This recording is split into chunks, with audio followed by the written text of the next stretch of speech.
Beritakanlah firman, siap sedialah baik atau tidak baik waktunya. Shalom, puji Tuhan, kita berjumpa lagi dalam renungan harian di hari ini. Saya percaya mendengar firman itu sesuatu yang sangat penting, karena iman itu timbul dari pendengaran dan pendengaran akan firman Kristus. Mengawalinya, mari kita berdoa. Kami bersyukur dan memuji nama-Mu ya Allah di hari ini, karena Engkau berikan kami waktu dan kesempatan kembali untuk kami akan mendengarkan sebagian dari firman-Mu. Roh-Mu yang kudus, tolonglah kami, urapi dan berkatilah kami dengan kebenaran firman-Mu di hari ini. Dalam nama Tuhan kami Yesus Kristus kami berdoa. Amin. Nats firman Allah yang menjadi perenungan kita bersama di hari ini saya ambil dari Kidung Agung pasalnya yang kelima, ayat 9 sampai pasal 6 ayatnya yang ketiga. Secara khusus saya akan baca ayatnya yang ke-16 dari pasal 5. Demikian firman-Nya. Kata-katanya manis semata-mata, segala sesuatu padanya menarik. Demikianlah kekasihku, demikianlah temanku. Hai putri-putri Yerusalem. Demikian kebenaran firman Allah di hari ini yang intinya mengajar dan menasihati kita, kekasihku, Tuhanku. Itu berarti bahwa hendaknya Tuhan itu menjadi kekasih kita. Hendaknya kekasih kita adalah Tuhan kita. Ketika kita belajar Kidung Agung, maka kita harus memahami Kidung Agung dalam konteksnya.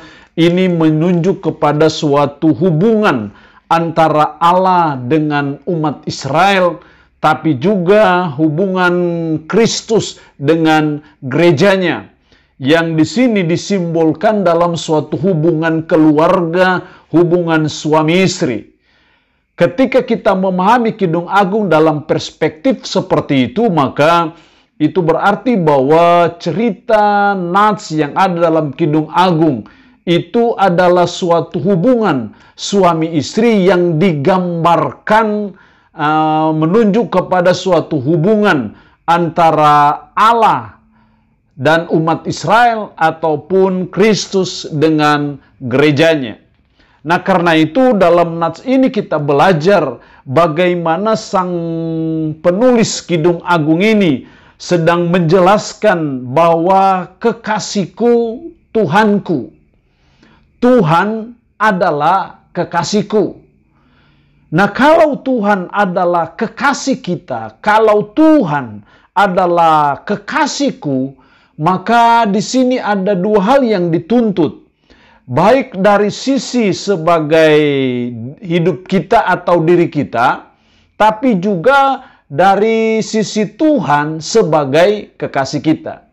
Jadi ada tanggung jawab kita sebagai kekasih Tuhan, tapi juga ada tanggung jawab Tuhan sebagai kekasih kita. Mari yang pertama kita lihat mengenai apa tanggung jawab kita sebagai kekasih Tuhan.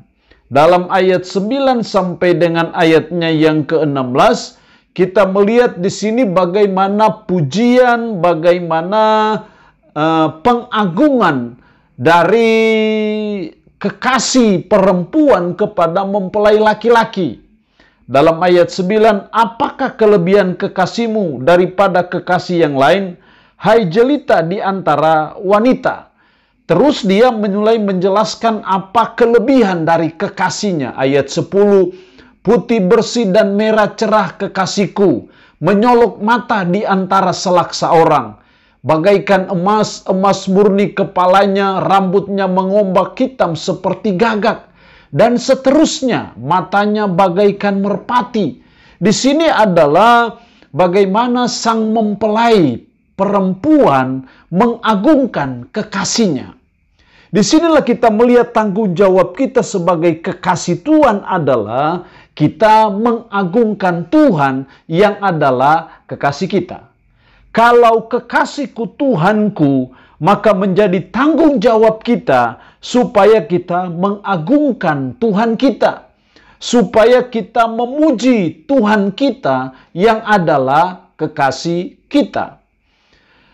Dan apa yang menjadi pujian dari mempelai ataupun wanita di sini menunjuk bahwa itu suatu pujian yang sangat realistis.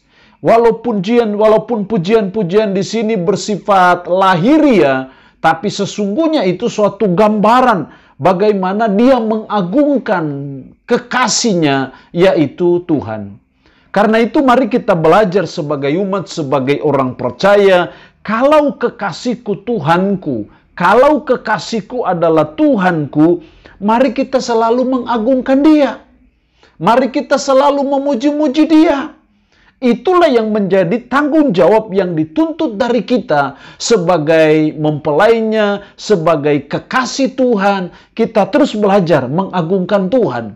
Mengagungkan bagaimana kebaikan Tuhan, mengagungkan akan sifatnya, mengagungkan akan kemahakuasaannya, mengagungkan akan karya penyelamatannya bagi kita manusia berdosa. Hendaknya itu terus ada dan mewarnai kehidupan kita sebagai umat karena kekasihku Tuhanku.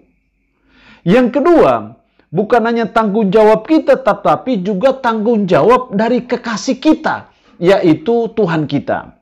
Dalam ayat pasal 6 ayat 2 sampai 3, kekasihku telah turun ke kebunnya, ke bedeng rempah-rempah untuk mengembalakan domba dalam kebun dan memetik bunga bakung. Ayat 3, aku kepunyaan kekasihku dan kepunyaanku kekasihku yang mengembalakan domba di tengah-tengah bunga bakung. Di sini dua kali menjelaskan mengembalakan domba. Yang bicara di sini adalah kekasih dari wanita, yaitu laki-laki. Dia menjelaskan bagaimana dia mengembalakan domba dalam kebun. Jadi kalau kekasihku Tuhanku, maka tanggung jawab Tuhan yaitu mengembalakan kita, memimpin kita, menuntun kita. Itulah tanggung jawab dari kekasih kita, yaitu Tuhanku. Dan saya percaya kalau Tuhan menjadi gembala kita yang memimpin kita domba-dombanya, saya percaya Dia adalah gembala yang baik, yang sangat bertanggung jawab untuk kehidupan kita.